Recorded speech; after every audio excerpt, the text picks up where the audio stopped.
Yeah, try to explain to you. So the first question I'm going to ask you is, what do you think is government? What do you think is government, and how do you think we human beings possess government?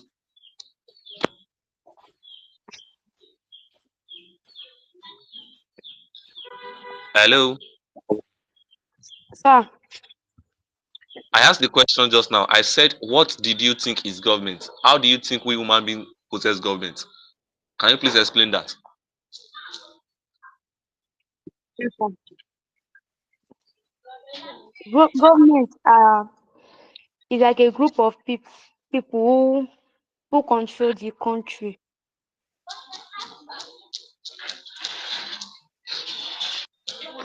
Okay, government is like a group of people who control the country. Basically, you are partially right, but let me try to explain to you. So when we talk about the government, basically, one of the main things I usually talk about in my own first class is how and why we have government. Yes, because that is very, very essential. How and why we have government. So when we talk about how we have government, basically, we have various theories that talked about how we have government, which as a government student, either JAMB or WAEC student, you have to know because questions will come out on them. The first one, the first one I usually talk about is the social contrast theory. Are you there with me? Yes, sir. Are you with your pen and your book? Yes, sir. So the first theory I usually talk about, theory of government or states. The first theory I usually talk about is the social contrast theory. You ever heard of the word social contract? No, sir. Please, if you want to write, if you cannot spell anything, let me know. And if you want me to come back, Okay. let me know. Do you understand that? Okay, sir. So when I say social contract, I mean social, SEIAL, and contract is spelled CONTRACT, contract. Yes, social contract. When we talk about social contract theory of government, we believe government, according to the theory, it is stated that government is simply formed through the agreement of the people. Are you there? Yes, sir. So government is being formed through the agreement of the what of the people. That simply means what people come together to form what we call government. So basically, we have three major philosophers. I repeat, we have three major philosophers that talked about the formation of government. The first one is the first person is Thomas Hobbes. The second person is John Locke. While the last person is John Jack Rousseau. Should I spell their name? Yes, sir. Okay, Thomas Hobbes. Thomas is spelled Thomas. Hobbes is spelled Hobbes. Thomas Hobbes. Are you there? Yes, sir. So Thomas Hobbes was of the opinion that man since inception, on when God created man, man exists in a state of nature. What did I call it? Man exists in a state of nature. And when we talk about a state of nature, according to him, he further explained to us that the state of nature is a state of anarchy. Anarchy. When I say anarchy, I mean ANARCHY. He said man exists in a state of anarchy, in which the state of anarchy is a lawless state, a state of war. He then explained to us that what at this state, every man fights against every man. Are you there?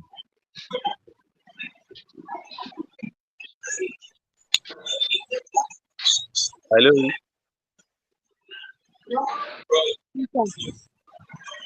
Are you there? Yes, sir. So he said the state of nature is the state whereby every man fights against every man. And according to him, he was of the opinion that it was the irregularities, it was the war which existed during this period that led to the people looking at it that what let's come together just to eradicate the state of war, or the state of dispute, just to eradicate that war. Let us come together to form an organization which will control the what the which will control the actions of everybody living within the state. And it was due to that war that led to the formation of what formation of states, whereby everybody comes together to what to give out some of their rights to what to the government and to attain some of their rights. Are you there? Yes, sir. So when I talk about giving out some of their rights, Timothy, are you in the class?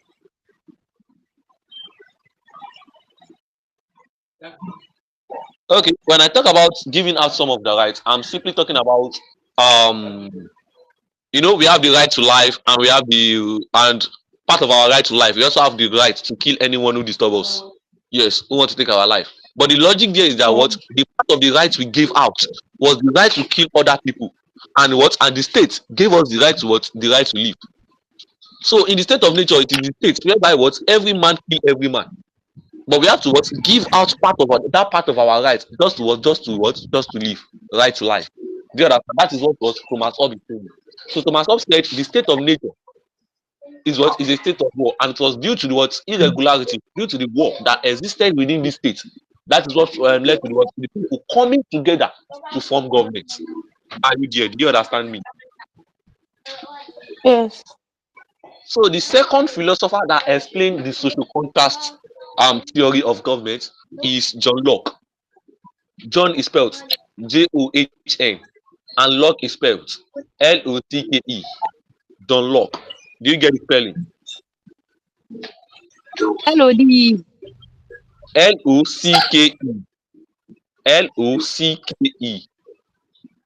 Locke. Okay. So John Locke. Do you get the spelling right? Yes. So John Locke was of the opinion that the state of nature is not as radical and as poor and as brutish as explained by Thomas Hobbes. He said in the state of nature, there exists the state of in the state of nature, there exists what we call natural law. Yes, natural law. And the natural law is the law that guides the action and the action of every human being. Do you understand me? So he was like, no, the state of nature is not the state of war, as explained by Thomas Hobbes. He said the state of nature is not as radical, it's not as poor, it's not as brutish, it's not as short as explained by Thomas Hobbes. But in this state of nature, we possess what we call natural law. And as stated in the natural law, you cannot do what you can't accept to another man. So that simply means it is that natural law that regulates the activities of human beings in the state of nature. He then explained further that it was due to the fact that the people were not satisfied with what they are doing in the state of nature. That was what led to what them coming together to form what we call government. Do you understand that?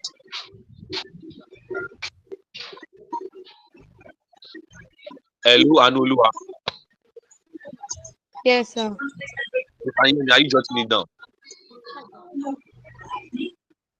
Yeah. Are you jotting it down? Yes, sir. Okay. So that was his opinion. That what people exist in the state of nature, and at this state of nature, there's what we call natural law, and it is the natural law that guides the action of everybody. But due to the irregularities, or due to the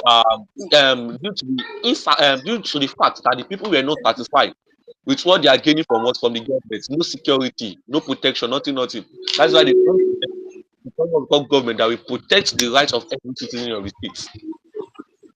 So now, after that, the last man who talked about the social contrast theory, uh, John Jack Rousseau. John Jack Rousseau. Should I spell his name? Yes, sir. John Jack Rousseau is spelled Jen. It's not John. It is pronounced John. It is spelled Jen. Dean. Sorry. Jean. Jack is spelled Jacque. Jacque. And the Rousseau is spelled Rousseau.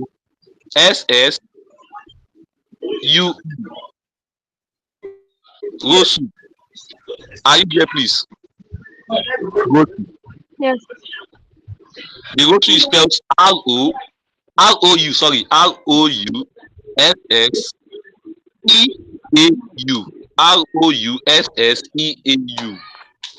Do you get the spelling right? Yes, sir. ROSSEAU. So now, according how according to John Jack Russell, he was of the opinion that basically the idea of Thomas Hobbes is too radical. The idea of John Locke is too soft, and it was like the man in the state of nature, the man is not as poor as explained by what by Thomas Hobbes, and it is not as coordinated as explained by what by John Locke. So he said, in the state of nature, the people are in a little bit. The people experience a little bit peace, but it gets to a point of time whereby we have what we call property.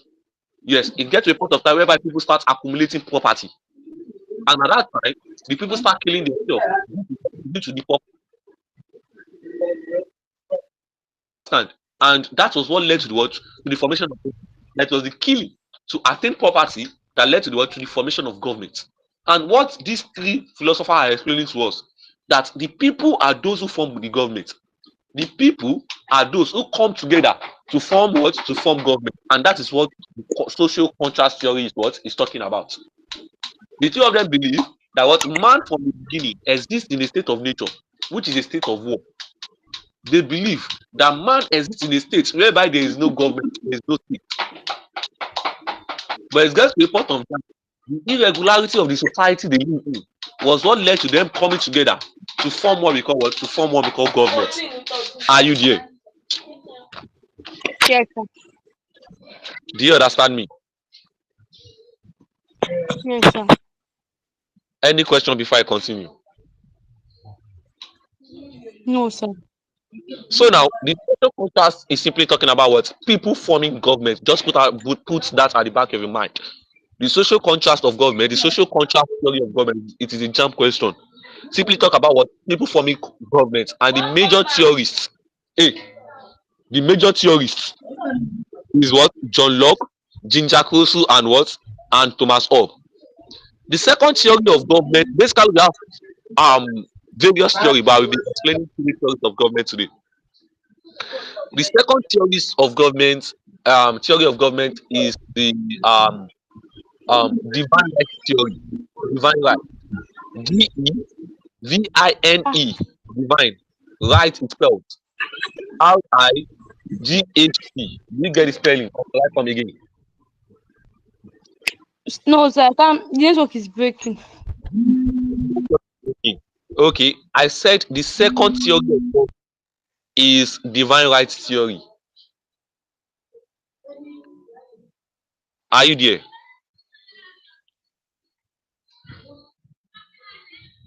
Hello?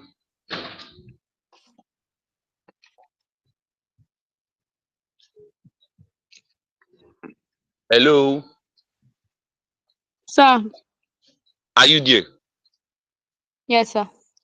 I said the second theory of government is divine right theory. Do you get that? Yes, sir. I said the divine right is spelled DEVINE, divine, and the right is spelled RIGHT. Do you get that? Okay, sir. Yes, sir. So now, basically, according to the divine right theory believe government is being given to us by God. You know, I said the other time that the people give us government, social contrast theory, right? Yes, sir. The divine right theory is telling us that government is being given to us by God. And according to the divine right theory, they believe God formed government for the people to govern us. Basically, it is even explained in the Bible when King David explained or King David made a statement that God chose him to be the leader of his house, and God also chose Solomon to be the leader of that same house. It is explained that God chose God chose Jesus Christ to be the leader of Christianity as a whole. So what this is just telling us is that what God formed government, and God chose a leader who must not be questioned by the people to lead the government. Do you understand that? Yes, sir. So what the divine right theorist is simply talking about is that what government is being given to us by who? By God. And Yes, God give us that government to control us, and we must not check on the power of that leader who is sir. always a monarch, who is always what? An absolute monarch.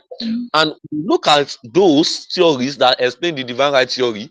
You have to look at the likes of King James and so on. They are what? They are absolute kings, absolute monarchy, absolute monarch, who explain to us why, and who explain to us that what God is the one who chose them to be the leader of the what? To be the leader of the people, and they are ruling for the what? For the interest of God, not the interest of the people.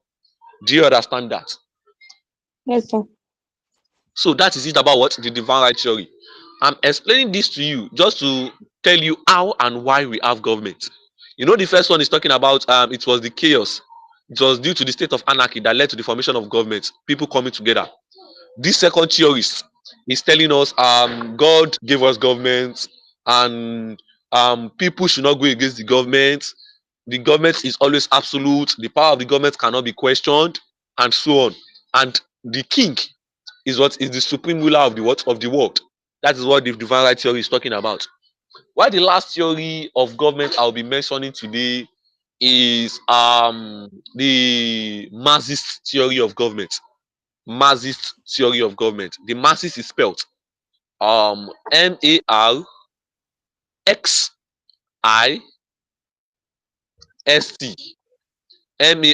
Marxist. Oh, Marxist.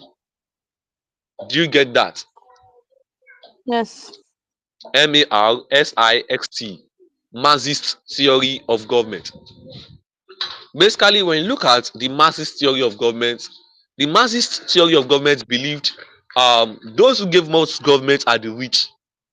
Those who gave us government are the bourgeoisie. Basically, under capitalism, basically, this theory of government is being given to us by Karl Marx, the man called Karl Marx. Karl is spelled Karl, and the Marx is spelled Marx. So the Marxist theory of government is um, saying government is being given to us by the bourgeoisie. It is of the opinion that what that the rich are the one who form government and who use government as an instrument to exploit and to dominate the poor. I repeat, the Marxist theory of government believe government is an instrument formed by the bourgeoisie, the rich, for the main purpose of exploiting and dominating the poor. Do you get that? Yes, sir. For the main purpose of exploiting and dominating the poor. That is what the Marxist theory of government is talking about. Are you there? Yes, sir. So now, when looking at these three theories, you will notice we have different idea from different scholars about how we have government. Some believe the government is being given to us by the rich, who are the bourgeoisie, those who have money. For example, here in Nigeria, you will notice the formation of government is by the rich. For example, let me give an example of this last election, 2023 election. PDP sold their ticket, presidential ticket, for 50 million naira. Atiku bought a ticket of 50 million naira. Can my father afford it? He's a capitalist, a rich man, a bourgeoisie. Tinubu bought his own ticket for 100 million naira. Can my father afford it? Peter Obi bought two tickets. The first one is that of PDP. He bought it 50 million naira. The second one is that of Labour Party, which is being sold for what? 25 million naira. Do you understand me?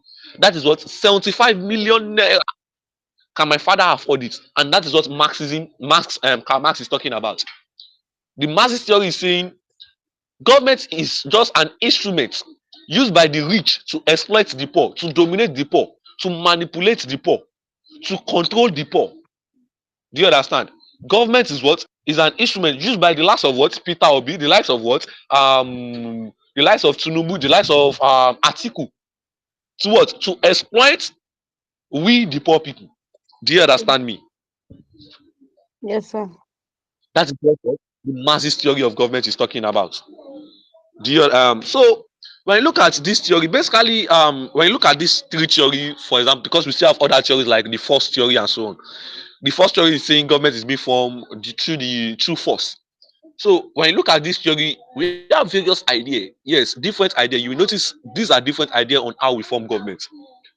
And basically, each philosopher have their own idea on why and how we form government. The first one is saying it's because of what the anarchy, the lawless state, because of the lawless state that exists in the state of nature. That is why we have for government. The second one is talking saying it is because God looked at us and God was give us government. That is why and how we have government. Why the last one is saying the government is just being formed by what? By the rich, the bourgeoisie, to control and to compel, to what? To manipulate and to dominate, to exploit and to what? And to control the what? The poor. Do you understand? So we have various reasons on how we have government, and that is government for you. So when we come back to what we call government as a subject, are you there? Yes, sir.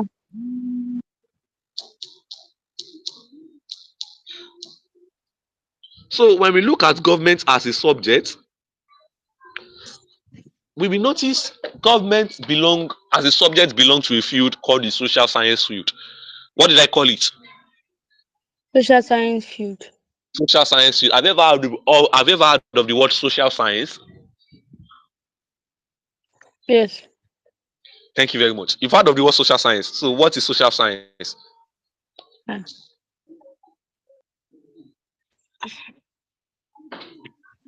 I have no idea, sir. But I used to hear about it.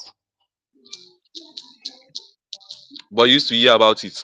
Okay, I will explain that to you Yes. now. Okay, let me explain this way. Um, Basically, when we talk about science, we have three types of sciences. We have the first one to be the natural science. We have the second one as humanity science, and the last one is what? Social science. I will divide the three and I will explain the three to you. The first one is the natural science. When you look at natural science is simply the study of matter. And as stated, it is said that matter is anything that has weight and occupies space. Do you understand me? A table is a matter, a Yes. chair is a matter, anything, not human being, anything that has weight and occupies space. A table is a matter, a chair is a matter. And there is something very, very significant, a very significant feature of matter is that when matter meets an external stimuli, when a force hits matter, matter tends to what? Act towards a direction. Matter tends to what? To act towards a direction across places and across time. That simply means what? When you go to Dubai, it is the same way matter acts in Dubai. Will be the same way that same matter will act in Sokoto if the same force is being acted upon the matter. Are you there? Yes, sir. For example, you eat your Bible. Immediately you eat your Bible, the Bible fling away. If you go to USA and you eat that same Bible, the Bible will what? Fling away. If you go to Sokoto, you eat that same Bible, the Bible will fling away. That simply means what? The matter tends to act in the same way when what? When it's by an external stimuli, when it's by an external force. The what? The matter tends to what? To react towards the same direction. And what the natural science is studying is what is matter. And that is why most time when you look at the natural science usually have the same law and the same policy anywhere in the world. For example, 2 plus 2 in Nigeria is what? Is 4. And when you get to America, when you ask them what is 2 plus 2, they will tell you what? 4. And when you look at it, those who are grouped under the natural science are the likes of subjects like physics, chemistry, mathematics, and so on. They are under the natural science. So what those people studying those subjects are doing, they are studying matter through the use of the scientific method. Are you there? Yes, sir. Do you understand me? Hey, stop there. Do you understand me? Yes, sir. So that is it about what natural science. Natural science studies matter, and there's something about matter is that what the main factor or main feature about of matter is that what matter tends to react to external stimuli in the same way across places and what and across time. Do you understand? Yes. So the second type of science we have is humanity science. When you look at the humanity science tend to study human being. I repeat, humanity science tend to study human being. So the difference between natural science and matter and human being is that what we human being react to stimuli differently. We react to external force differently. For example, your dad can come today and he will slap you, you will cry. If he does slap you today, you cry. If he slap you tomorrow, you cry. He may slap you next tomorrow and you won't cry. Do you understand me? So is what Yes. is acting upon you. Is acting is a force is acting upon you, but you tend to react in different ways. In different way. Do you understand? Eh? I Yes. can beat you today Ye- and you laugh or you cry, and I will beat you tomorrow and you beat your own. Do you understand? So we human beings tend to act towards external stimuli, towards external force in the same way. And that is why humanity science was not able to acquire what we call uniformity. Was not able to acquire what we call uniformity. Yes, uniformity. Humanity science is trying to study we human being. And there's something about we human being is that what we can never be studied, and there's nothing like a static law about we human being. Can we say can we say election generally usually enhance what we call electoral malpractice, because when you get to some states we have what we call minimum electoral malpractice. When you get to country like Nigeria, there is high rate of electoral malpractice. Do you understand? So studying we human being can never be the same, and that is why humanity science was not able to study human being and attain what we call uniformity, attain similar what we call similar conclusion. Do you understand me? Yes. So the last type of science, social science, now where economics and government belong to. The last type of science, social science. Basically, what the social science is trying to do is to use the method of the natural science, is to use the scientific method of the natural science to study human being, humanity science. Are you there? Yes, sir. So social science like economics, anthropology, government, political science, geography and so on, they tend to study human being through the use of the scientific method. And like I said earlier, we human beings do not possess what we call the same attitude. When studying we human being, we do not react to external force the same way. That is why most time in the social science field we do not possess what we call what a single definition. Do you understand me? Yes. So when you look at, let me pick economics. When you look at economics, it is said that economics is being defined by various scholars like Stuart Mill, Alfred Marshall, and the best acceptable definition, not the only definition, the most acceptable definition is the definition of what Sir C. Lionel Rubin. That simply means that we have various scholars who have one way or the other have their opinion on what on how to define economics. Do you understand me? But Yes. we do not have what a single definition. And here in government also, there is no single definition of government. Do you understand me? Yes, sir. Do you understand me, please? Yes, sir. So there is no single definition of government, and that is why when we are defining government, government can be defined in three ways. According to your textbook, it is stated that government can be defined as an academic field of study, government can be defined as the art of governing, and government can be defined as an institution of the state. Do you understand? Yes, sir. So are we ready to write, or have you been writing? Yes, we are ready. Okay. So when we talk about government as an institution of the state, basically government as an institution of the state is seen as the machinery. Government as an institution of the state is seen as the machinery set up by the state to organize the state, manage its affairs, and administer its functions and duties. I repeat, government as an institution of the state is the machinery set up by the state to manage its affairs and administer its functions and duties.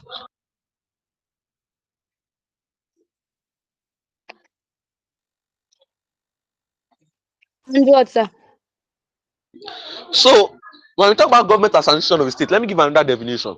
It is the machinery, I repeat, it is the machinery through which the will of the state is being formulated, expressed, and realized. I repeat, government as an institution of the state is the machinery through which the will of the state is being formulated, expressed, and realized. Do you get that? No, sir. Network is breaking. I said government as an institution of the state, it is the machinery through which the will of the state is being formulated, expressed, and realized. Do you get that? Yes, sir. Do you get the definition, the full definition? Yes, sir. Can you read it both out? I gave you two definitions just now. Can you read it out? It's one. Which one did I give you? The institution of the state as a machinery state set up by the states manage the affairs of the To manage the affairs and state. administer its functions and duties. Okay, I repeat. Government as an institution of the state can be defined as the machinery set up by the state to manage the affairs and duties. To manage its affairs and duties. This is the machinery set up by the state to administer the state, manage its affairs and duties. Do you understand that? Do you get that now? Or should I repeat? Administer the Government as an institution of the state is the machinery set up by the state to administer the state, manage its affairs and duties. okay. Do you get that? Yes. It can also be said to be the machinery. It can also be explained. Are you writing? Yes. It can also be explained to be the machinery. Set. It can also be explained to be the machinery through which the will of the state is being expressed, formulated, and realized. It can also be explained to be the machinery through which the will of the state is being formulated, expressed, and realized. Do you get that? It's been It can also be explained to be the machinery through which the will of the state is being formulated, okay, sir. expressed, and realized. Did you get that? Yes, sir.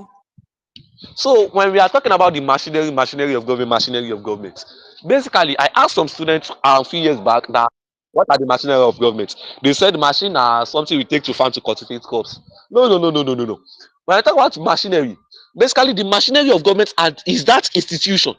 The machinery of government are that group of people, that body that is being established by government to administer, to make law, to administer the law, to formulate the law, to implement the law, and also to interpret the law. Are you here with me? Yes, sir.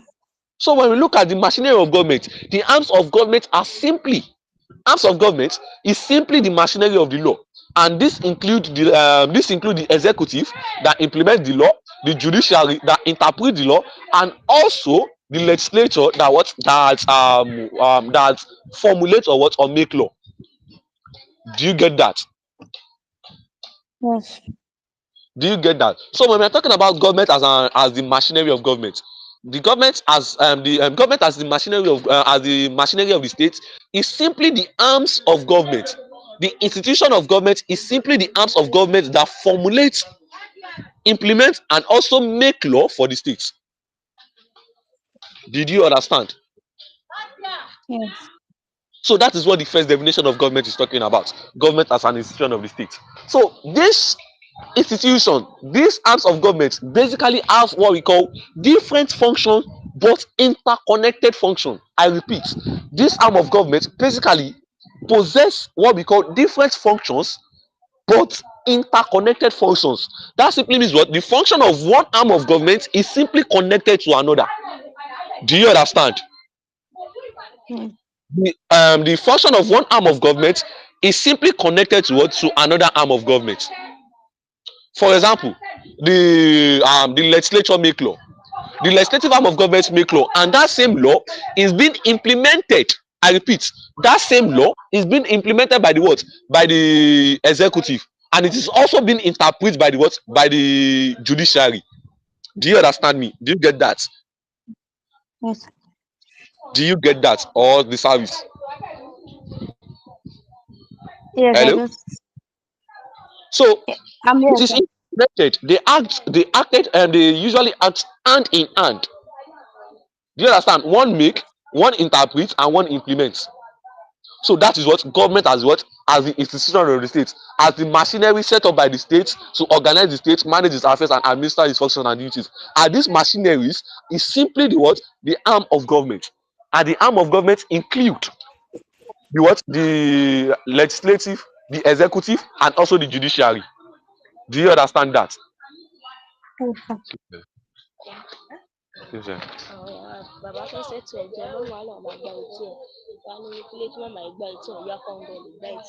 So the second definition of government is arm of is the government as the act of governing. I repeat, government as the act of governing. Do you get that? Yes, sir. So when we talk about government as the art of governing, government as the art of governing, are you writing? Yes. Okay. Government as the art of governing, it is the body that the power, I repeat, government as the art of governing is the body that the power and authority is given to. I repeat, government as the act of governing is the body that the power and authority is given to maintain security. Government as the act of governing is the body that the power and authority is given to maintain security. Do you get that? Yes, sir. It can also be defined as the body vested with the supreme power of the state. It can also be defined as the body vested with the supreme power of the state. Do you get the second definition also? Yeah. Vested with the.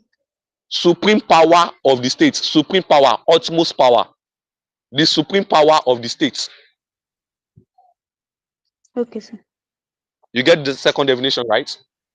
Yes, sir. So now, basically, what is, I said the first one is talking about arms of government, right? Yes. And This the one is institution. talking about a body. This second definition is talking about a body that the power and authority of the state is being trusted upon. The body that the power of the what? Of the arms of government, the first definition is being trusted upon. Do you understand that? So the second definition is simply saying the power of what? Of the first definition is being trusted upon the body, and that body regulates every function of this what? Of the first definition. Do you understand that? Yes, sir.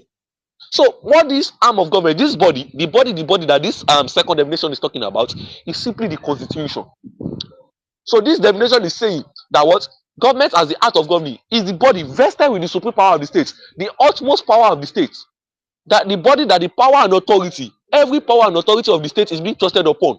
Every power, the power of what? Of the legislature, the executive, and the judiciary is being trusted upon this body, and this body now regulates the function of what? Of the government as a what? As the institution of the state. Do you understand? Yes, sir. I hope the service is not breaking. No. So what this definition is simply saying is that what? After the first definition, which talk about the arms of government, this second one is now saying if we give the arms of government utmost power, they can what? They can act beyond their power, and that is what we call ultra vires in government. Ultra vires. Should I spell that? No, sir. Yes, sir. Yes, yes. You can spell ultra vires. Write that at the back of your note. Ultra vires. Okay, sir. Ultra. Ultra. Uh, Ultra vires is spelled VIRES. VIRES. Ultra vires. Ultra hyphen vires. And the okay, meaning sir. simply means when a political officer acts beyond his or her power. When a political officer acts beyond his or her power. Do you get that? Yes, sir. So what the second definition is saying that if we give the power to what, to the executive, the president can start misusing his or her power. If we give it to what, to the legislators, maybe the senate president can start acting beyond his or her power. So let's give what, the power and what, an authority of the state, let's give it to a body called the constitution, and this body will regulate the what, the conduct of everybody, including the what, the arms of government. That is what the definition is saying. That what, it is a body that the power and authority of the state is being trusted upon to maintain what we call security, so that what, the rights of the poor won't be what, won't be infringed, the rights of the poor won't be manipulated, the rights of the poor won't be dominated or exploited. Do you understand that? Yes, sir. So that is what the second definition is telling us. Why the last definition of government is saying government as what, as an academic field of study. Simplest definition of government.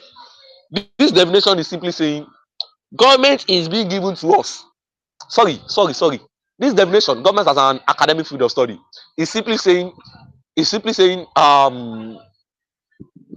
study of government. Yes, it's simply talking about the study of government and other related institutions. So if immediately they are teaching government anywhere, what are they doing? Government as an academic field of study. Immediately they are teaching the likes of political science, sociology, anthropology, and so on. Even economics, what are they doing? Government as an academic field of study. Do you understand? So what the last definition is simply telling us is what, government as an academic field of study. I dictate now. Government as an academic field of study is the study of government and other related institutions. Are you there? Yes, sir. Government as an academic field of study is the study of government. I repeat, is the study of government and other related institutions like political science, anthropology, sociology, geography, economics, etc. Okay, do you get that? Yes, sir. So that is what government as what, as an academic field of study. So today I'm able to cover the why we have government, basically three theories and of why we have government. We also talked about the scope of government, saying government belongs to what, a social science field. Yes or no? Yes, sir. That's the scope of government. Government belongs to a social science field. And I told you we have three types of sciences. Number one, natural science, which talks about matter. Humanity science, which intend to study human being and what, and their society. Why social science, which use the method of what, of natural science to study what, to study human being. You get all that, right? Yes, sir. We also talk about, and I said it was due to the fact that we human beings do not react to stimuli the same way. We react to stimuli different way. Even one person react to stimuli different way, and that is why um in every social science field we do not possess a definition. There was even a scholar called Stevie Moss that explained to us that what, that he has never, yes, a lecturer, United States lecturer, explained to us that he has never seen anyone who is able to define government in one word, in one statement. Do you understand? And that is why most social science departments, we have multiple definitions. No definition of mass communication. We have multiple definitions, various people defining it. No definition of what, no single definition of economics. We have definition by the likes of Alfred Marshall and so on. No single definition of political science, and there's no also single definition of what, of government. And that is why at the lower level we have it is explained that what, the definition of government that we can define government through three ways. Government as an institution of the state, that talk about what, the arms of government, those who are put up by what, by the state to organize the state. Government as the act of governing, which is talking about what, the constitution that regulate the conduct of everybody living within the state. And what, government as an academic field of study that talks about government as what, as a study. Do you understand that? Do you understand that? Yes, sir. Any question before I continue? No, sir.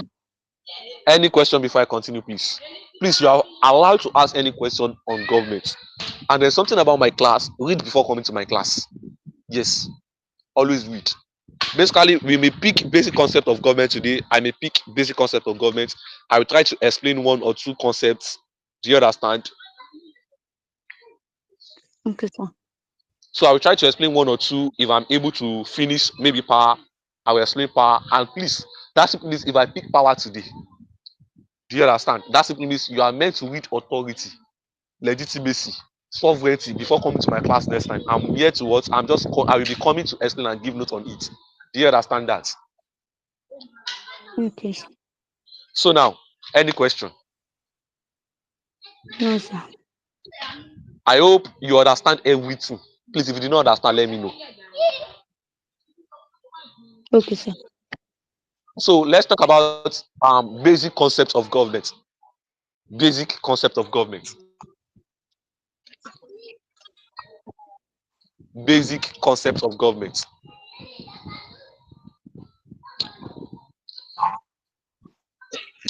Are we there now? Yes, sir. The basic concept of government. The basic concept of government. I repeat, the basic concept of government are simply concepts. Are simply concepts which are used in the daily learning of government. Are you there? Do you get me? Yes, sir. In the daily learning. In the daily learning, yes, learning of government. Okay, sir. The basic concept of government are simply the concepts which are used in the daily learning of government. Okay, sir. They, Yes, they sir. include power, Sir? authority. Power. They include, Okay. they include power, authority, legitimacy,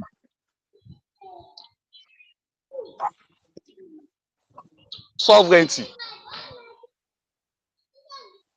influence. Influence. Yes, influence. State, nation, society, etc. State, nation, society, etc. Can I start with the first one now? Oh, Can I start with the first one now? yes, sir. So let's talk about power. Power. Basically, before I usually start this power class, I usually explain to my students that power is a prostitute. Yes, before I start the class, just note. I will explain better when we are explaining it. Power is a prostitute. Authority is a polite girl. Okay, Do sir. you understand? Are you hearing me? Yes, sir. Majorly, why I usually tell people power is a prostitute is that power is naked. It is vulnerable to be used by anybody. Anybody can use power. Power most times is acquired. But when you look at authority on the other hand, authority can be used by anybody. Authority can only be given. Do you understand? So I will explain that. Authority can only be given. Power is always naked. Authority is always clothed. Both of them are used in the same way. Both of them are used to command, to influence, even to manipulate. But one possesses what we call legitimacy, which is authority. Why one lacks what we call what? Why one lacks what we call what? Legitimacy. So before I start my class, I usually give people my a formula that says, "Are you writing?" Yes, sir. So I usually give people the formula for power that says P equals to A minus L. I repeat, P equals to A minus L. P stands for power, A stands for authority, and L stands for what? Legitimacy. That simply means what? Power is equals to what? Authority plus authority minus legitimacy. Okay. Power equals to what? Authority minus legitimacy. Do you get that? Yes, sir. So now let me start dividing. According to Harold Laswell, According to Harold Laswell. According to Harold Laswell. Should I spell the name? Should I spell the name? Yes, sir. Harold is spelled Harold. Harold is spelled Yes, sir. Harold. Do you get the spelling of Harold?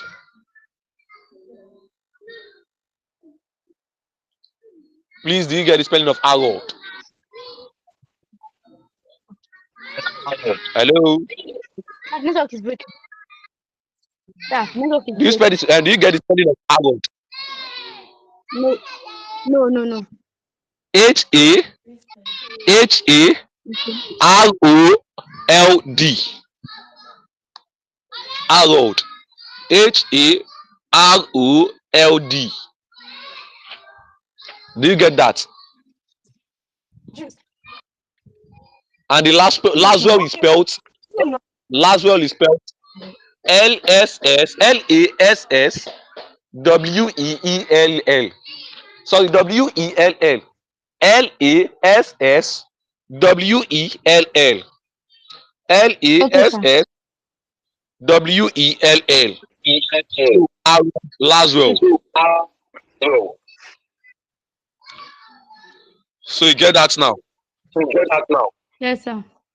So according to Harold Laswell, According to Harold Laswell, power is the ability. Are you there? Yes, sir. Power is the ability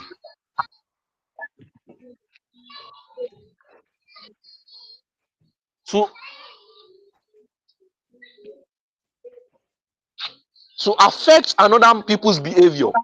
Power is the ability. Power is the ability to affect other people's behavior. To affect other people's behavior in accordance to one's will. Power is the ability to affect other people's behavior in accordance to one's will.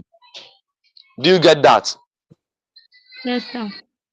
Power is the ability to affect another people's behavior in accordance to one's will. Full stop. This definition simply means when Mr. A, this definition simply means when Yes, sir. Mr. A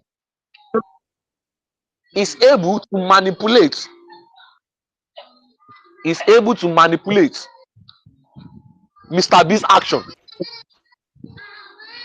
Don't get When down. Mr. A is able to, are you here? What do you say?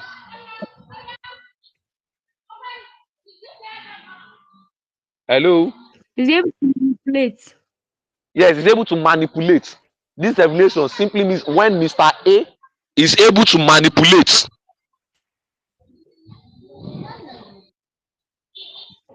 Okay, sir. Is able to manipulate Mr. B's action. Is able to manipulate Mr. B's action. Then Mr. A is using power.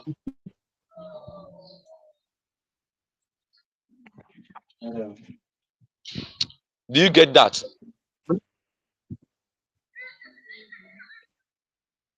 Yes, sir. So, okay, let me give this three definition before explaining the three. I'll explain them one. So let's say let's start the second definition.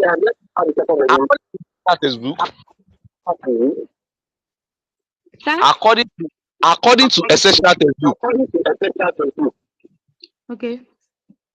power is the capacity. Power is the capacity to affect another people's behavior. Power is the capacity to affect another man's behavior through threats of sanction. Through threats of sanction.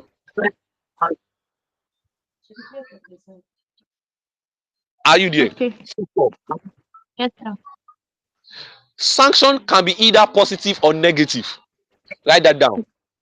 Sanction can be either positive or negative.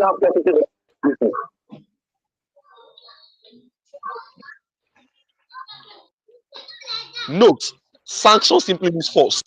Note, sanction simply means force.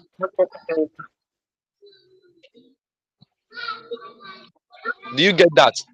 Yes, sir. So now the last definition before I explain. Okay, sir. According to Thomas Hobbes, can you spell Thomas Hobbes?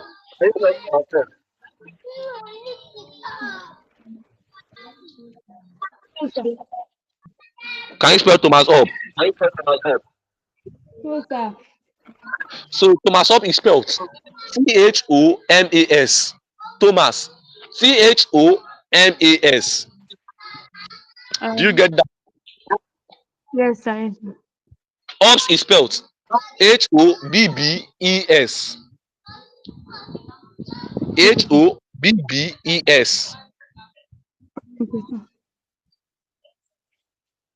Do you get the full name? Yes, sir. So Thomas Hobbes, according to Thomas Hobbes, power is the present means. Power is the present means of achieving future apparent good. Power is the present means of achieving future apparent good. Do you get that? Yes, sir. Power is the present means of achieving future apparent good. Full stop. He explained that wealth is power. He explained that wealth is power and life is but a ceaseless search for power after power. And life is but a ceaseless search for power after power.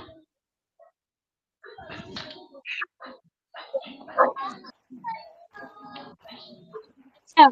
And life. What do you say? He said wealth is power and life. And life is but a ceaseless. Ceaseless. CEASELESS.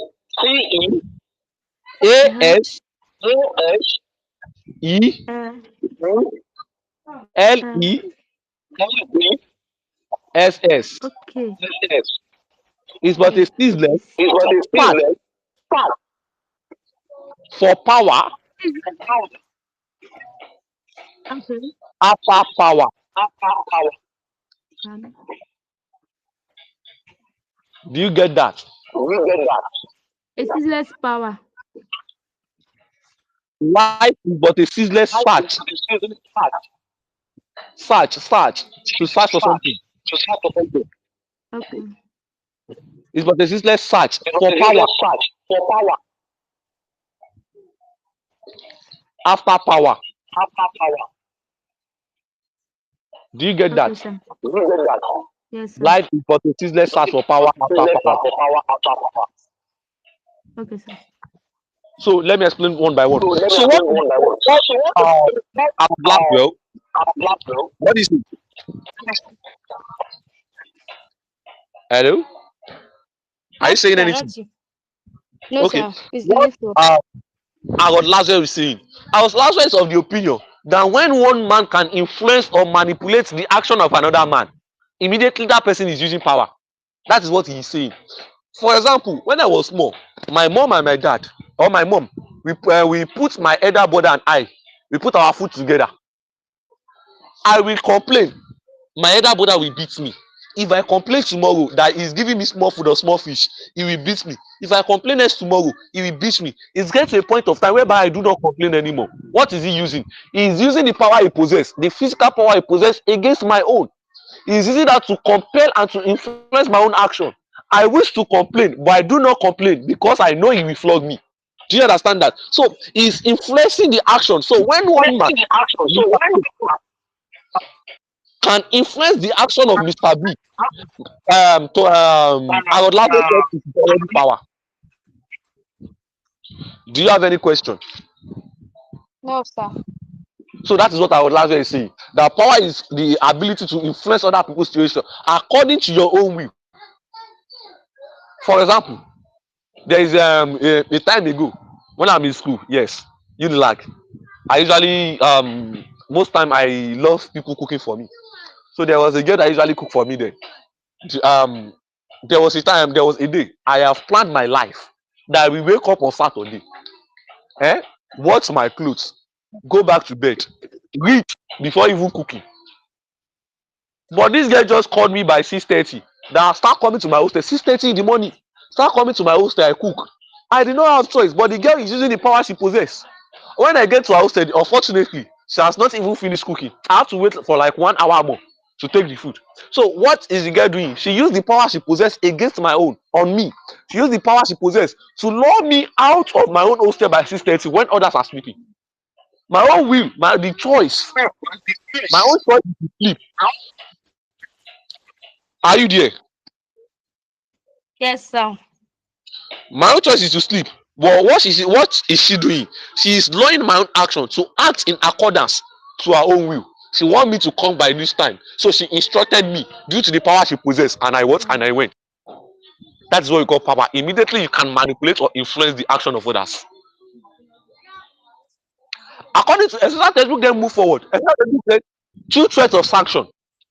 Sanction simply means force. It can be negative or what? Or positive. Exercise textbook is telling us that immediately an individual is influencing and manipulating the action of other individual through the use of force. Exercise textbook is mentioning force, sanction. When someone is manipulating the action of other through the use of what? Through the use of force. Exercise textbook is calling this what? Power.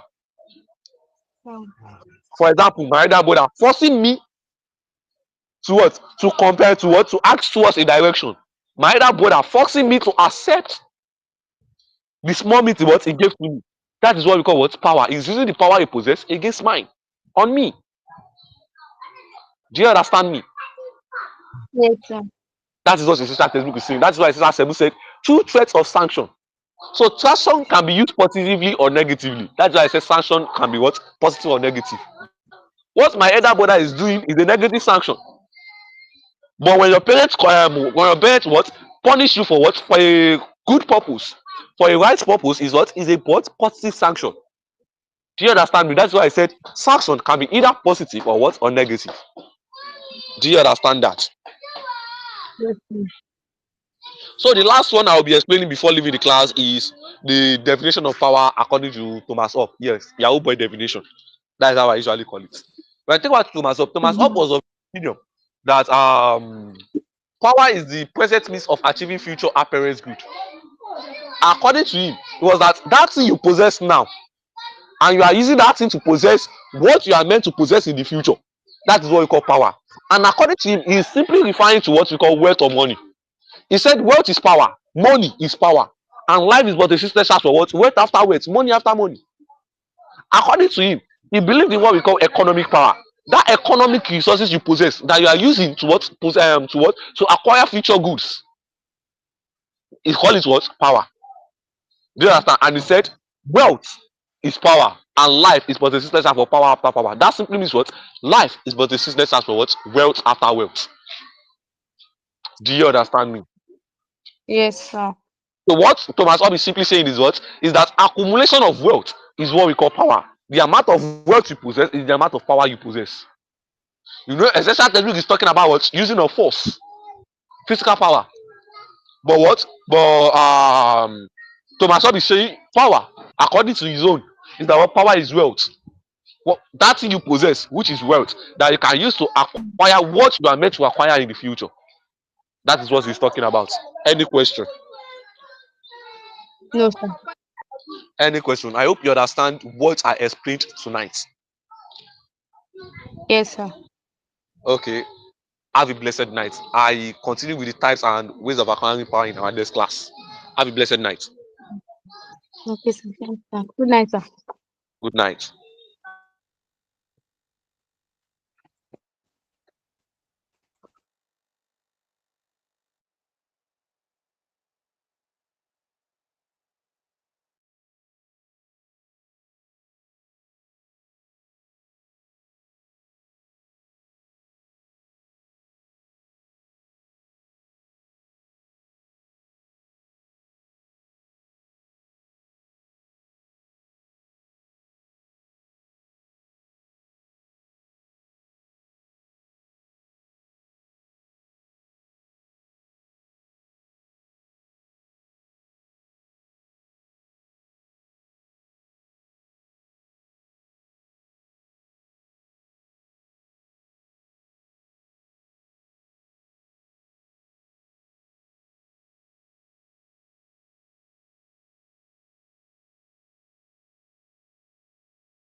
Kò sí wàhálà, owó yín ni.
Go and play.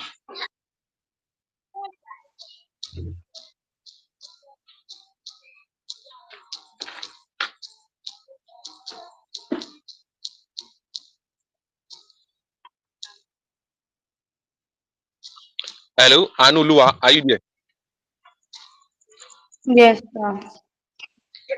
I thought the class was meant to end by 9, by 8.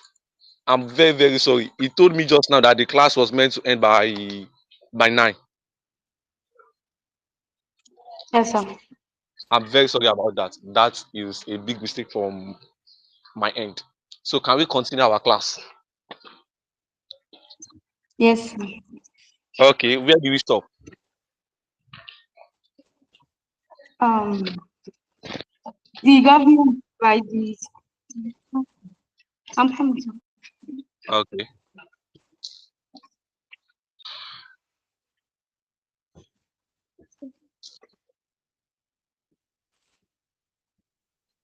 Because the top are the one you said according to Thomas Hobbes. Oh, according to Thomas, please. There's something about my notes. Yes, you have to read my notes. Just try every basically I most time usually explain when giving notes. Just try to read my notes. Yes, read one, twice, or thrice. Just try, please. Can you read? Okay, sir. Yes, sir. Okay. So let's talk about the types of power we have. Okay. So types of power. Basically, we have 4 types of power. Basically, Yes, sir. we have 4 types of power, and they include number one. Media. Yes, sir. The first one is the economic power. Economic power.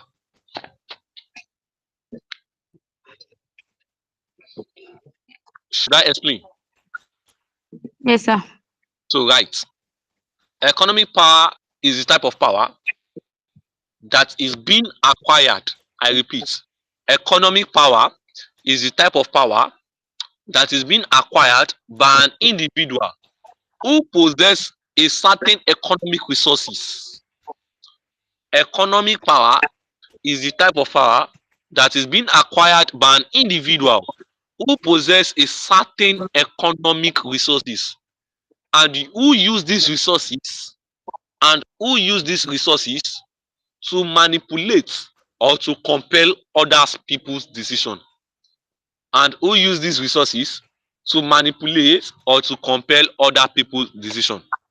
Do you get that? Yes, sir. Have you written it? Yes. To manipulate. And to compel, QMPEL, to compel others people's Okay, sir. decision.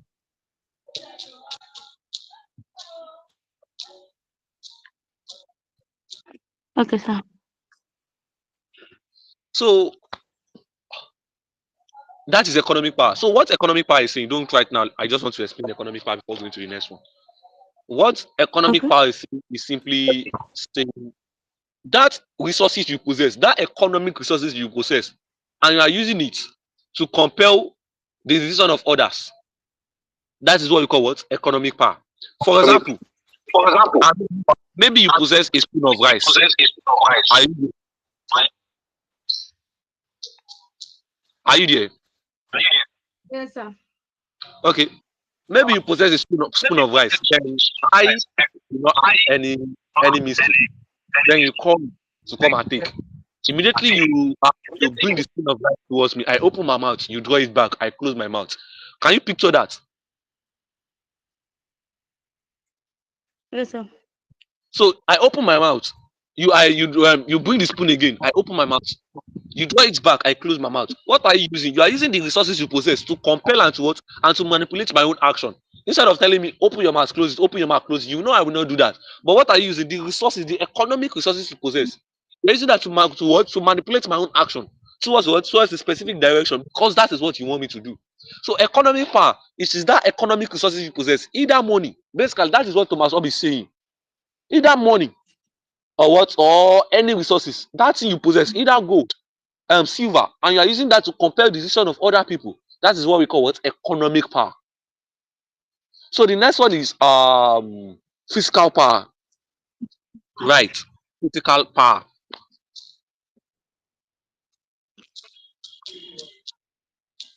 Okay. Have you written that? Yes, sir. Physical power is simply the use of physical force. Physical power is simply the use of physical force. Physical power is simply the use of physical force. Full stop. Okay. For example, now, the example I give the other time. Okay, let me give the example of the Egbo Adugbo in my area. So when I was a little bit small, there is an Egbo Adugbo that when I'm going to school, the Egbo Adugbo will collect my money. So anytime I want to there is a short route, there is a longer route, a long route. Anytime I want to pass the short route, most time I notice I usually meet the Egbo Adugbo there every morning. He will beat me and collect the money. What is he using? He's using the physical power he possesses to collect the money. So it gets to a point of time whereby I I tend to follow the long route. Why? The Egbo Adugbo has compelled my action due to the physical power he possesses. The Egbo Adugbo has manipulated my action due to the physical power he possesses to act towards a direction. So now I do not follow the short route anymore, but for the long route. What has the Egbo Adugbo use? Physical power. So physical power makes use of what we call force, compelling other people to act towards what? Towards a direction through the use of force. Do you understand? Yes, sir. Do you understand that? So full stop. So continue. Physical power is the act of compelling. Physical power is the act of compelling other people. Physical power is the act of compelling other people through the use of force. Physical power is the act of compelling other people through the use of force. Okay. Do you get that? The act of Yes, sir. compelling other people through the use of force. Full stop. So that is about what? Physical power. Yes, sir. The third aspect of power is military power. I repeat, military power. Military power.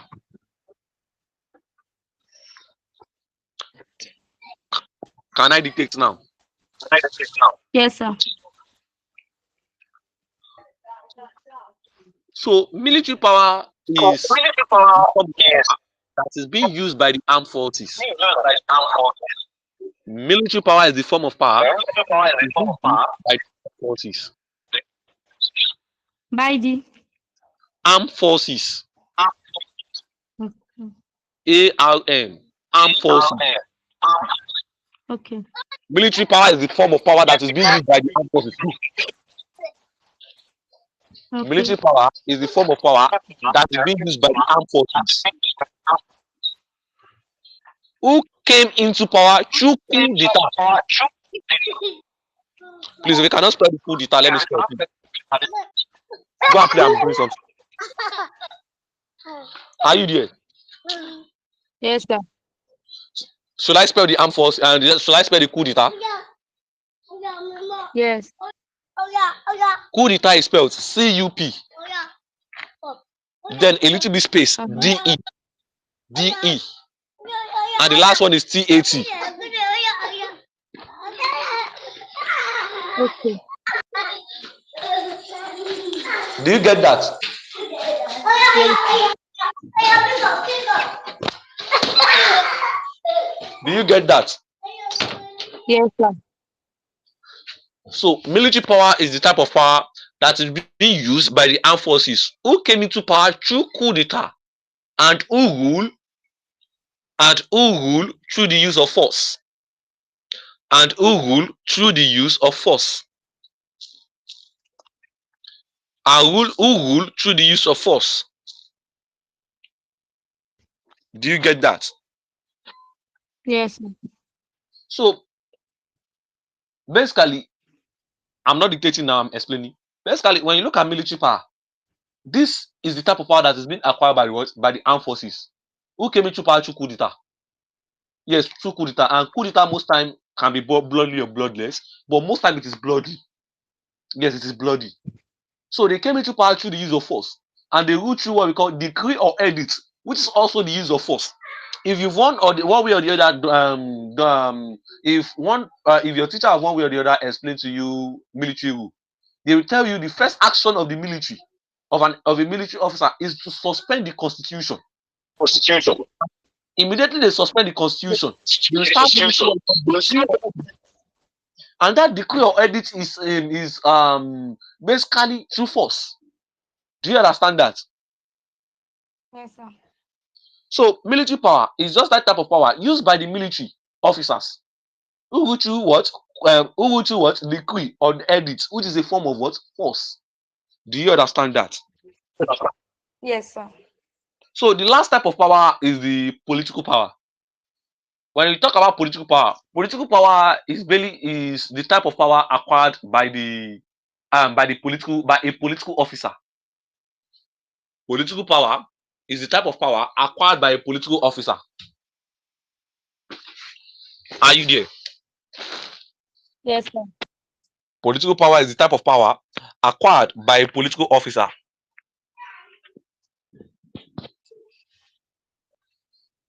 So now, the logic about political power is that most time political power usually comes through authority. But when a person loses the legitimacy given to that person, to that political officer, that person starts to rule with what political power. For example, in this Tinubu era, people are shouting things are hard, things are hard. Immediately, and basically, Tinubu is a legitimate leader. He's been chosen through an election, which is a way of acquiring legitimacy. So immediately they withdrew the legitimacy they gave Tinubu. Immediately the people do not recognize him as their leader anymore. Immediately the people did not accept him as their leader anymore. He will what? Start using what we call what? Military power. He will start using what we call political power instead of political authority. Do you understand that? Yes, sir.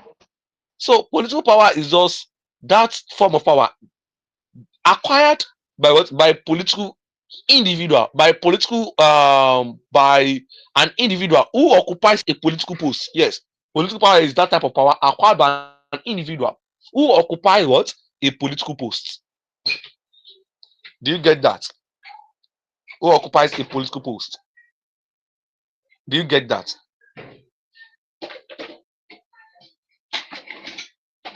Are you there?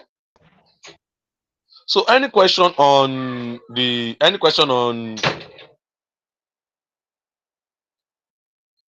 Anolu, are you still in the class?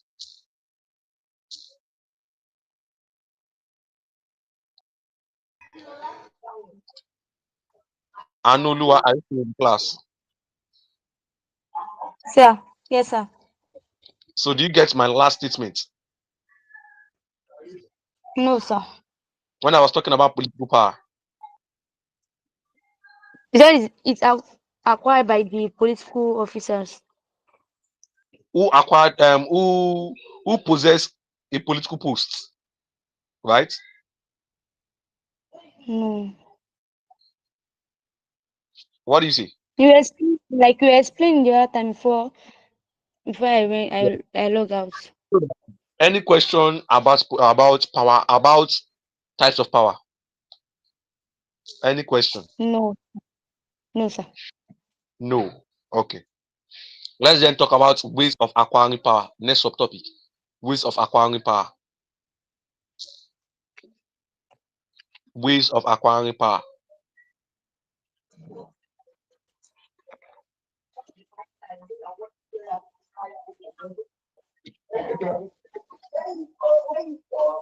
Are you there? Yes, sir. So the number one way of acquiring power is force. Force. Number one, force. Double colon. Force.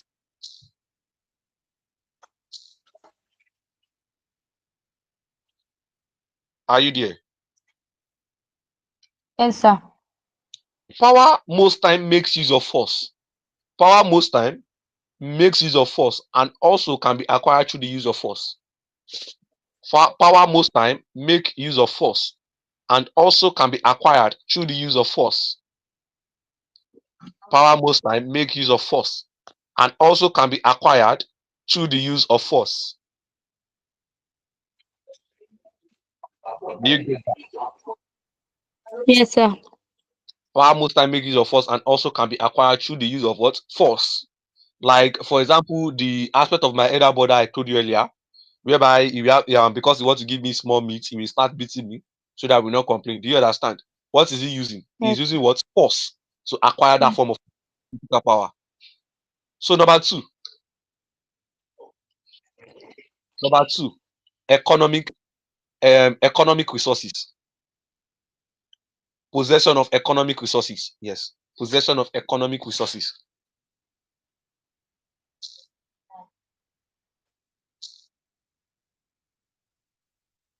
Possession of economic resources. Do you get that? Yes, sir. Number three, charisma. Charisma. Should I spell? I can spell it. Yes. Charisma. Double column. Okay. Power can be acquired through the individual ability. Power can be acquired through the individual or exceptional ability.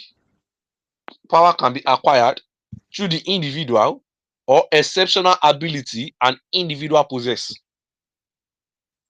Power can be acquired through the individual or exceptional quality.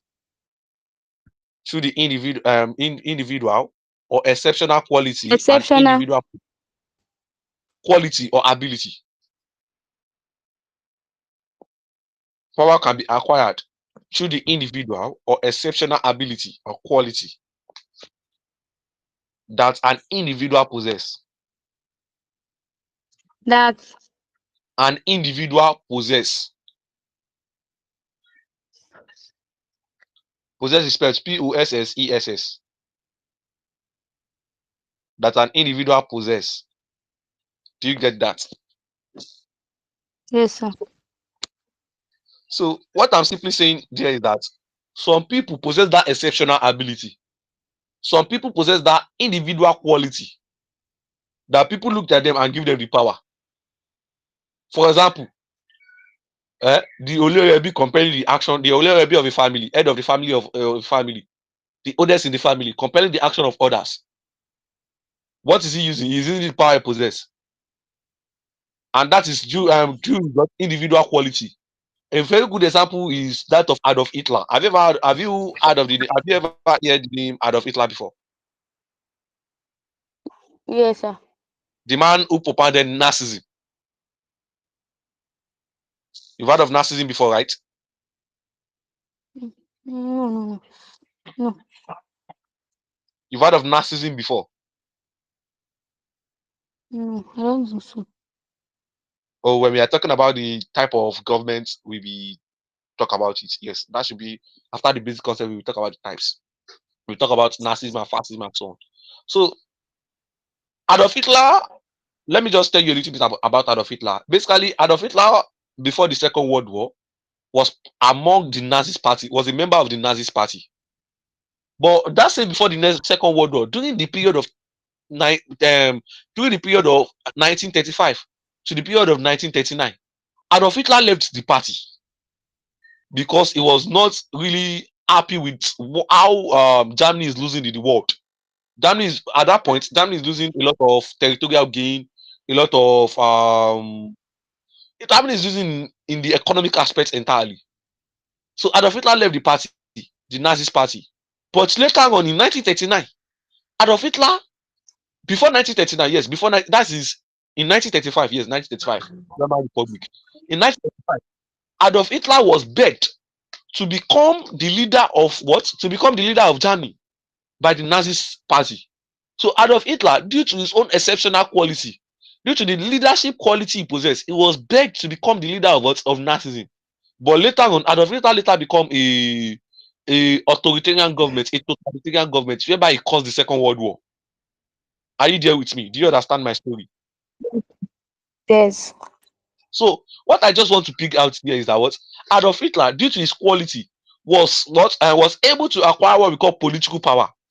They begged him to become what we call what? To become a political individual, a political candidate. So was in a what? In a not even a political candidate, a political representative.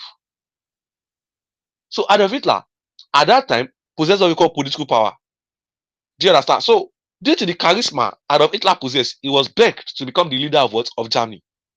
That is how an individual can acquire what we call what? Power through what we call charisma, individual or exceptional what? Qualities. Do you understand me? Yes, sir. So next one, number 4. Is it 4? Is it number 4? Yes, love. So power can be acquired through election. Power can be acquired through election.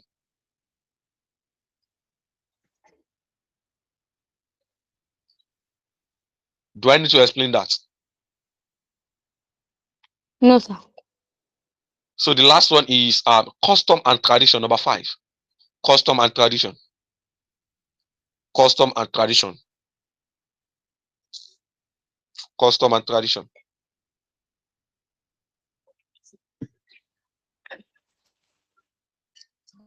Can I explain? Yes, sir. Power is being acquired by the traditional rulers. Power is being acquired by the traditional rulers through the custom and tradition of the people. Power is being acquired by the traditional rulers. It's been acquired By the traditional rulers. Traditional rulers. By the traditional rulers. Through the custom and tradition. Through the custom and tradition of the people.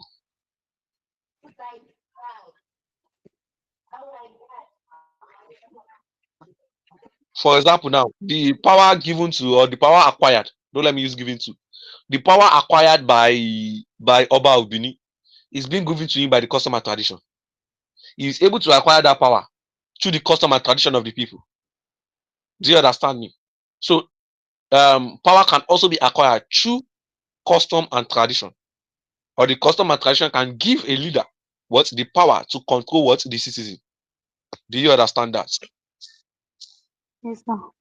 So that's just the simple way of what? That's just a simple way of acquiring power. Simple way of what? Acquiring power. I gave 5 ways of acquiring power. So we have others like constitution and so on. But these are also what? These are the major way of acquiring power. Do you understand that? Yes, sir. So any question on power before we go into authority? Any question on power before we go into authority? Any question? No. Before picking authority, let's talk about legitimacy. Legitimacy is just a small note. Let's talk about legitimacy. So I will use both power and authority. So, sorry, both power and legitimacy to explain authority. So that let's talk about legitimacy first. Legitimacy. Legitimacy. Legitimacy. When you're there, let me know. Yes, sir, I'm there. So legitimacy is simply the acceptance. I repeat, legitimacy is simply the acceptance and recognition. Legitimacy is simply the acceptance and recognition of the state by the citizen of the state. Should I repeat it? Definition? By the citizen of the state. State. Yes. Legitimacy Yes, is simply the acceptance and recognition of the state and government by the citizen of the state. yes, sir. So now, when you look at legitimacy is just simply talking about people accepting the government of the state. People recognizing the government of the state as the legitimate government of the state. Government For of the example, state. President Muhammadu Tinubu is the president of Nigeria because he's been accepted and chosen by the people of the what of the state. Maybe now after the election, we have a court judgment after the election that says Tinubu is the leader. So now, Yes. after the election and after the court judgment, Peter Obi now look at it that, oh no, it is corruption. Let me form my own. Let me form my own government. Let me call myself the president. Peter Obi leadership at that moment won't be a legitimate leader because even the law have mentioned Tinubu as the legitimate and the accepted leader of Nigeria. So legitimacy is just the recognition and the acceptance of the leader of the government of the state by the citizen of the state. Do you understand that? Yes, sir. That is what legitimacy is talking about. So now we have ways of acquiring legitimacy. We have ways of acquiring legitimacy. So now ways of acquiring legitimacy include ways of acquiring legitimacy include ways of acquiring legitimacy include number one, Number one. include election. Okay. Number one. Election. Election.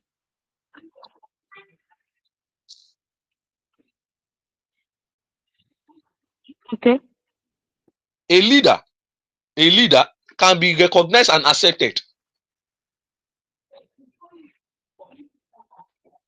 A leader can be recognized and accepted if he is being elected by the majority. A leader can be recognized and accepted if he is being elected by the majority of the citizen.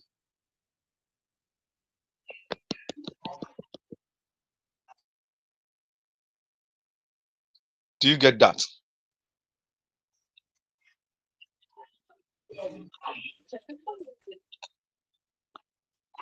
Did you get that? Are you there, sir?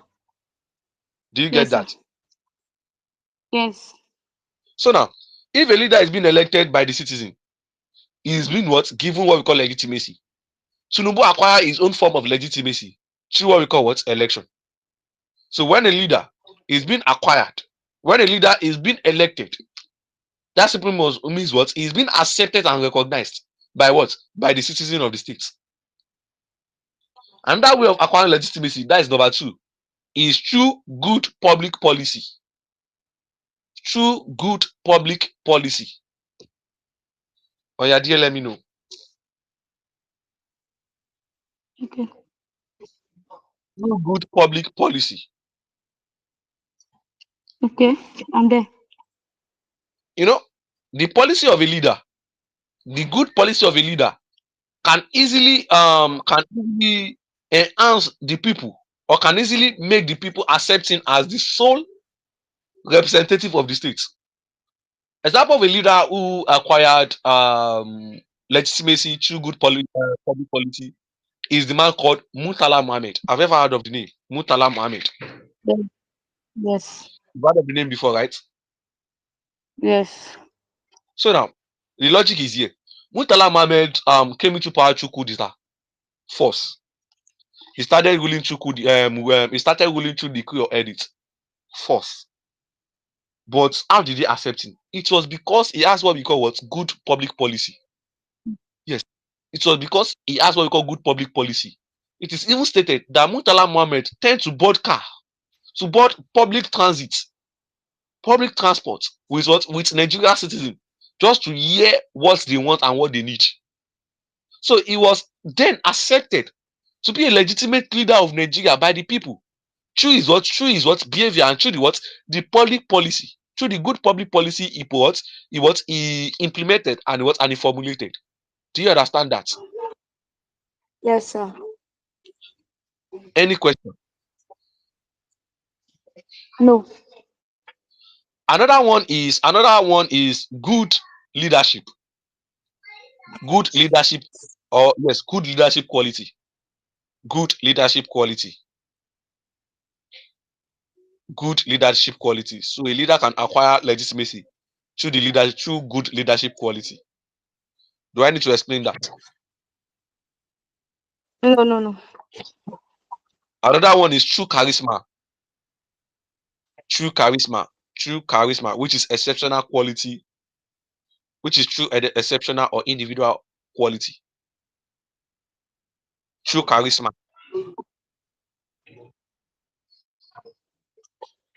Should I explain that? Yes. So double column, true charisma, double column. The exceptional quality, the exceptional or individual quality, the exceptional or individual quality an individual possess. The exceptional or individual quality an individual possess can lead the people to accept him and recognize him as the leader of the state.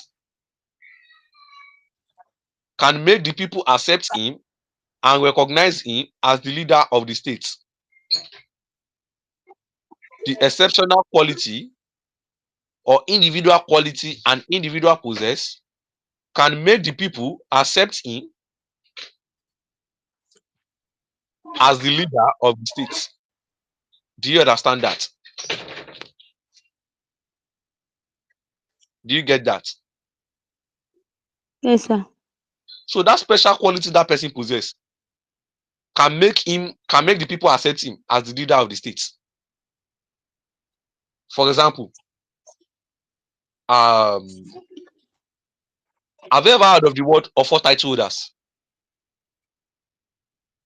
No. During the Igbo pre-colonial administration, we have the Ozo and the offer title holders. So where I'm going is the Ozo title holders. The Ozo title holders was able to acquire what we call legitimacy.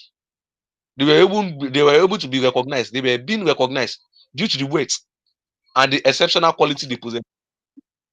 They were able to influence the decision of the offer title holders and and other people in the clan due to the weight and the exceptional ability they possess.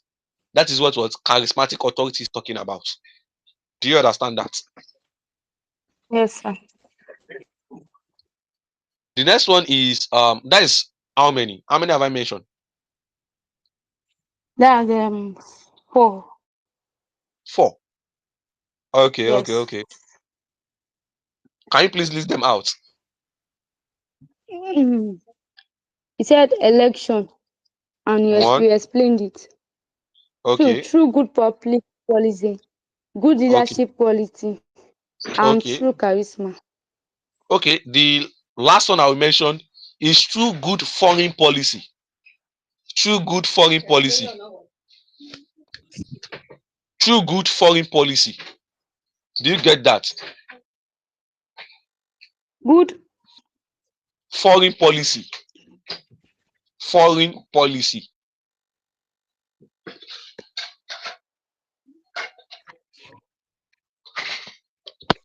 Should I explain that? The network is not. I Through didn't hear good you. The network is foreign. bad. Okay. Through good foreign policy. Good foreign policy. Can you hear me now? Okay. Have you get that? Yes, sir. So now, what I'm just simply saying is that what this just means, you know, every state has their own foreign policy. And when we talk about foreign Yes, policy, sir. it's just the decision and action of the state to achieve its global interests. You know, every state, no state is an island. That simply means that they have to relate with one another. So that in relating with one another, they need policy to relate with one another. And what is this policy doing? The policy is just to what? To maintain or to protect the interest of the state. So a state can either have a good foreign policy or a bad foreign policy. A good foreign policy will protect the interest of the state, in which the utmost interest of the state is to protect the state from external aggression, external interference. Do you get me? Yes, sir. So, good foreign policy will always protect the state from external interference, but a bad foreign policy won't do that. So now, if Nigeria is now at this stage of the world, or at this stage, Nigeria is now experiencing what we call external domination, direct external domination, because there is still some form of indirect external domination. Direct external domination, where America and some other country are directly dominating and exploiting Nigeria. What is happening? That simply means what Nigeria is experiencing what we call bad foreign policy. So a leader when who possess what we call good foreign policy, the policy which is being used to protect the interests of the citizen in the what in the global sense. Do you understand? When that individual Yes. when that leader possess good foreign policy, that leader can be given what we call legitimacy, the acceptance and recognition of what of the leader of the citizen. Sorry, do you understand me now? Yes, sir. That's why I said the good foreign policy of a leader can lead the people to accept and recognize him as what as their leader. If the leader is able to protect the interest of the state in the global sense. Do you understand that? Yes, sir. Do you understand that? Yes. So that is the way that is few ways you can acquire legitimacy. So basically, I picked legitimacy before going to authority so that I can explain to you. I can use power and legitimacy to what to explain authority. So the next one we should talk about is authority. So now let me just try to explain a little bit before going into notes, before giving notes. When we talk about authority, like I said earlier, I said authority is clothed, and the clothes authority is wearing is legitimacy. Authority is a little bit like power because both of them are used to command, both of them are used to influence, both of them are used to manipulate. But the difference between both of them is that what power is naked, power makes your force. Authority is clothed, authority is always given. You can acquire power, but on the other hand, authority can only be given. Hey, you can acquire power, but on the other hand, authority can only be what? Can only be given. You can acquire power through the use of force, maybe like beating your junior sister. Do you understand? Forcing people to do something. Yes, sir. But authority, the people can only give you the rights and the what and the ability to control them. Most time when we are doing JAMB, anytime they want to ask about authority, they usually put the word right. Right. The right to compel other people's action is what? Authority. Why the capacity to compel other people's action? It is power. Do you understand me? Yes, sir. That's the JAMB question. The capacity to compel other people's action, power, the right to compel, right. Why they are using right is because authority is given. The right given to people, given by people to compel their action is what we call what authority. So that right is what we call legitimacy. So that is why I always give I always give the formula A equals to what? Equals to P plus L. That is authority equals to what? Power plus legitimacy. So you can write down the formula A equals to P plus L. When I don't write it, let me know. Are you there?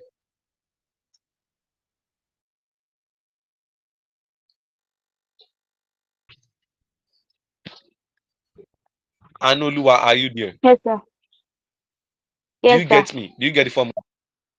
Okay. Yes, sir. So now, when we talk about authority and power, another difference between the two of them, apart from them being that power basis of force, most times authority do not use force. Authority use legitimacy. Do you understand? Authority use the Yes. given to people. Authority uses what we call the acceptance. So I will now define authority. Authority, please, Okay. have you written the difference between power and authority down?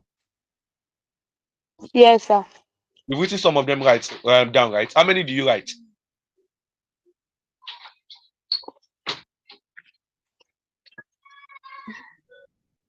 You mean How many? definition of power or vision? No, One, difference two, between three. power and authority. I didn't write it, but I know it. No, may you Okay, explain to me it. okay, you've known it. Okay, that's good. So now, can I define authority now? Yes, sir. So authority Okay. is the formal or legal right. Authority is the formal or legal right.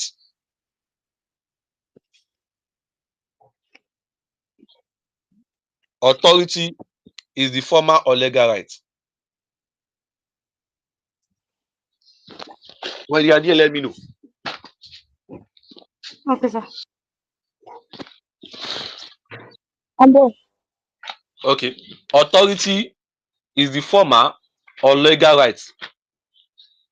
uh, I'm coming.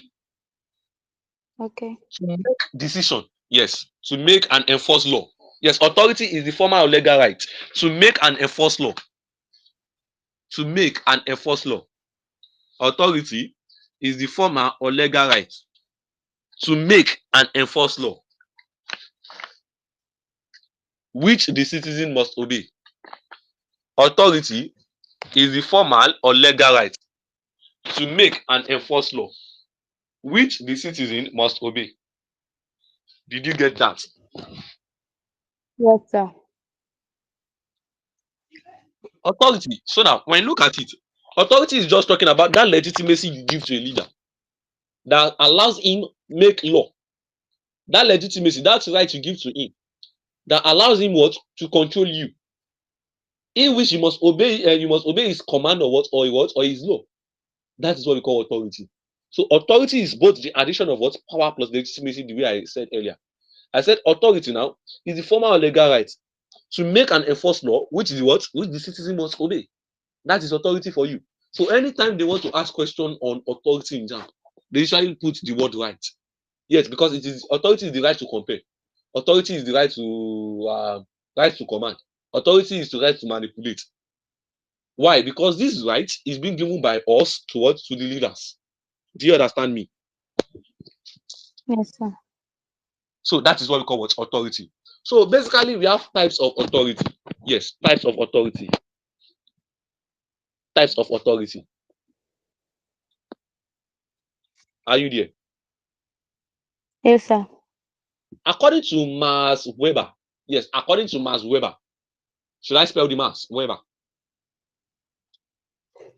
Eh, Spell the Weber. Mass, his own mass is not MARS. His own mass is MAX. X, like X for saxophone. Oh, okay, sir. MAX, not MARX. M-A-S. Max Weber. Okay, Weber sir. is W-E-B-B-E-R. W-E-B-B-E-R. Yes. W-E-B-B-E-R. So according to Max Weber, there are three types of power. There are three types of power. According to Max Weber, there are three types of power. Number one, traditional power. Number two, traditional power. Number two, sorry, there are three types of authority. I'm very, very sorry. Very, very sorry.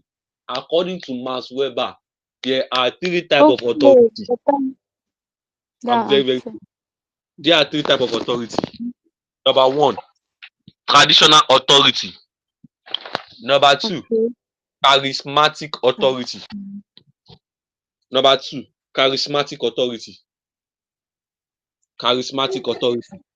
Number three, Number 3, legal. legal authority. Yeah. Legal authority. So should I explain them one by one? Yes, sir. So now let's start with traditional authority. Traditional authority. This is the type of authority.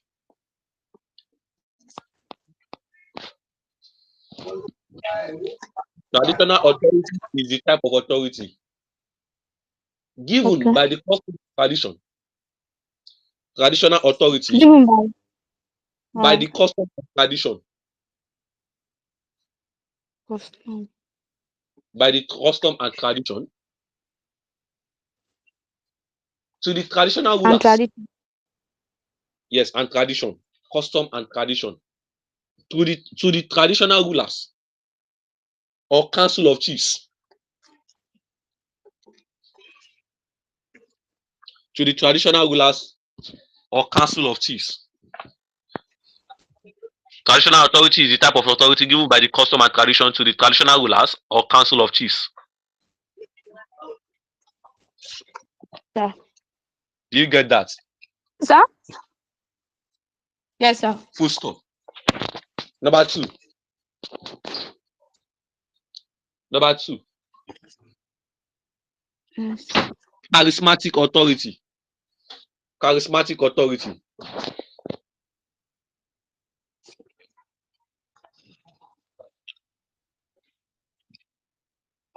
This type of authority is given to an individual.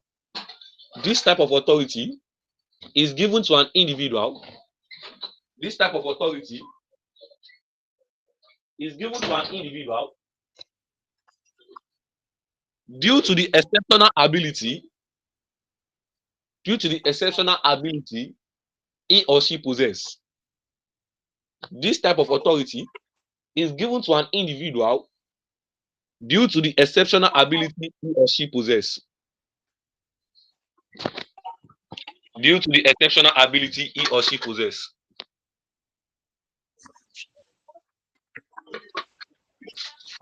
Are you there? Yes, sir. Do you get that?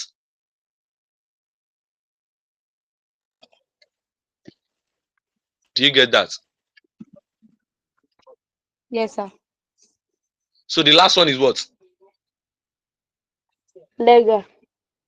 Legal authority. Yes, legal or formal authority. The legal or formal authority is the type of authority given to a political officer. The legal or formal authority is the type of authority given to a political officer by the Constitution. The legal or formal authority is the type of authority given to a political officer. Yes, given to a political officer by the Constitution. Given to a political officer by the Constitution.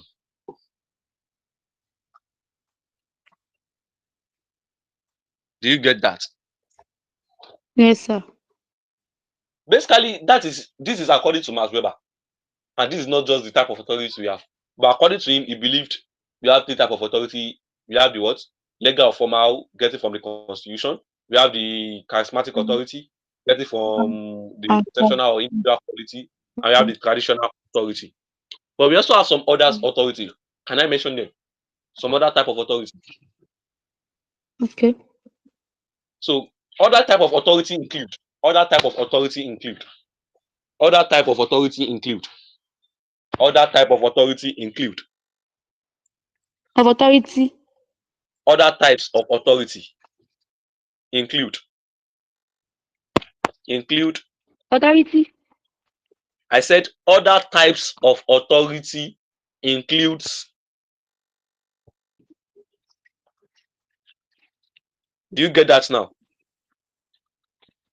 Yes, sir.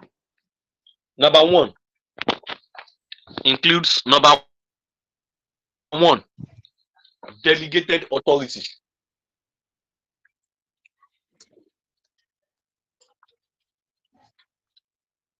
Number one delegated authority.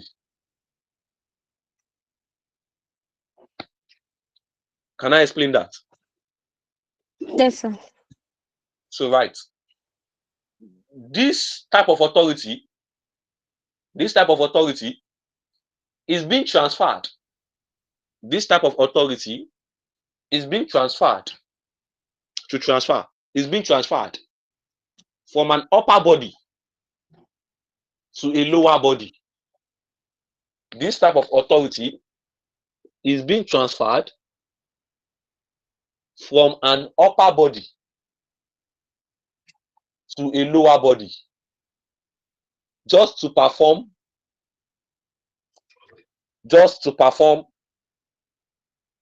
a specific function. Just to perform a specific function. Just to perform a specific function. Do you get that? Yes, sir. Number two, coercive authority.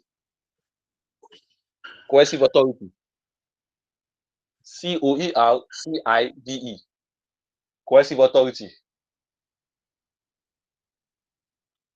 Let me spell it again. What do you say?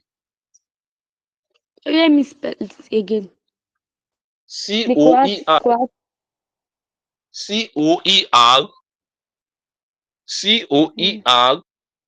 COERCIVE. Okay. Coercive. Coercive authority. Okay. This authority makes use of force. This authority make use of force. This authority make use of force.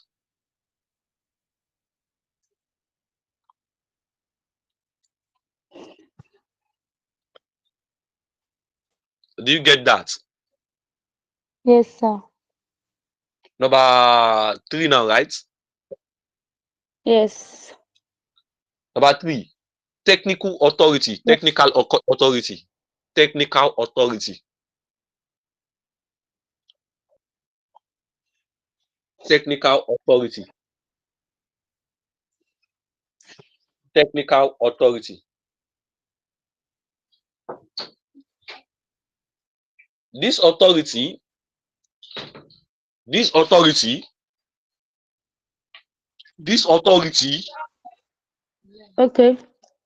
this authority is based on the level of expertise.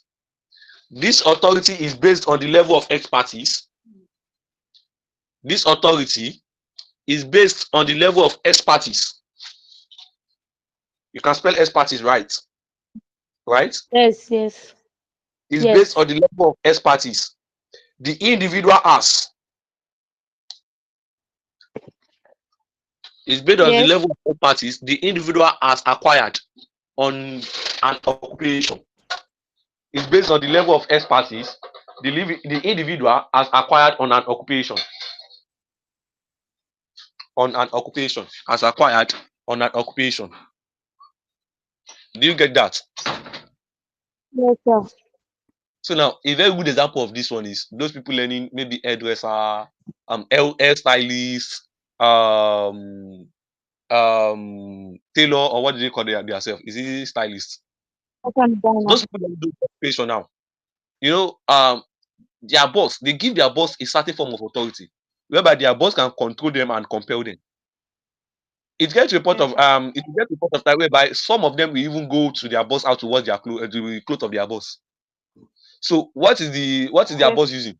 Their boss is using the technical authority she possesses because she's an expert in that field, and yes, she control those who intend to learn an occupation, to learn that occupation. Do you understand?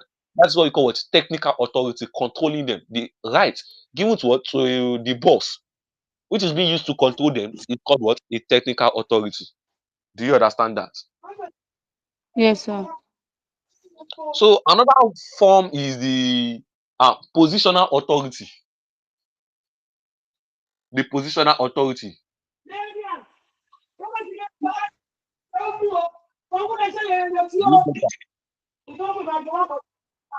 Sir, This this form of authority, this form sir, of I can't authority, hear. I didn't hear. positional authority, positional Okay. authority.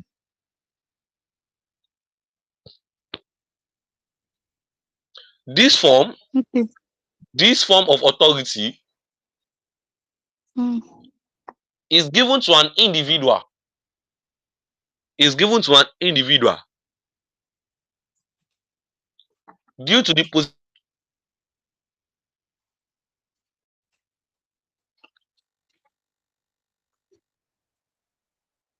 is given to an individual in the society, due to the position he or she holds in the society. Is given to an individual due to the position he or she holds. Society. You get that right? Yes, sir. Why the last one? The last one I will be mentioning will be an assignment. So assignment for today. Differentiate between de facto and de jure authority. Differentiate between de facto and de jure authority. Differentiate between de facto. You can spell them right. Yes, sir. Differentiate between de facto and de jure authority. Any question before we end the class? Sir, Peter, I said that the jaw. De jure, DE Um, hyphen um, JUR hyphen JURE. De jure. no question, sir. Between de facto and de jure authority. Any question before we leave the class? No, sir. Okay, thank you very much for today's class. Have a blessed night.